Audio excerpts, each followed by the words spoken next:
किसी नाकदरे शख्स से मोहब्बत करना ऐसा है कि जैसे आप सोने के प्याले में उसे आबे हयात पेश करें और वो उसे होंठों से लगाने की बजाय अपने पैर धो ले।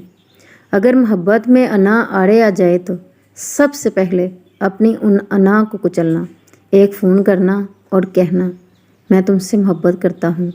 हो सकता है कि कोई तुम्हारे मुंह से सिर्फ यही सुनना चाहता हो, और कहना कि मैं तुम क्या समझती हो कि इतनी जल्दी जान छोड़ दूँगा, बल्कि मैं तो तुम्हारा साथ जन्नत तक चाहता हूँ।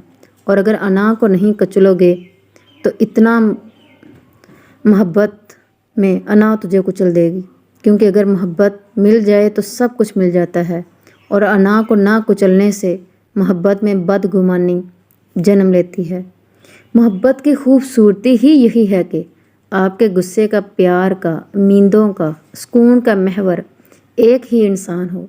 आप जितना भी लड़ें, जितना भी नाराज़ हों, जितनी भी बहस करें, आपकी अच्छी उम्मीद आपकी मोहब्बत से कम नहीं हो सकती, और आपको सुकून इसके अलावा कोई रिश्ता नहीं दे सकता। लोगों से इंतकाम मत लिया करें, ख़राब फल खुद ही दरख्त से गिर जाते हैं। और पता है, मेरे अकाउंट में तकरीबन काफ़ी ज़्यादा तादाद में दोस्त मौजूद हैं, मगर इनमें से शायद एक भी ऐसा नहीं जिससे मैं अपनी उदासी के लम्हात में मैसेज कर सकूं, जिससे बात करके मैं अपने दिल की खलिश मिटा सकूं, अपने मन का बोझ हल्का कर सकूं। माहिर नफ्सियात के मुताबिक जिसने आपको छोड़ा वो खुद वापस आता है जब आप ये दो काम करने लग जाते हो। माहिर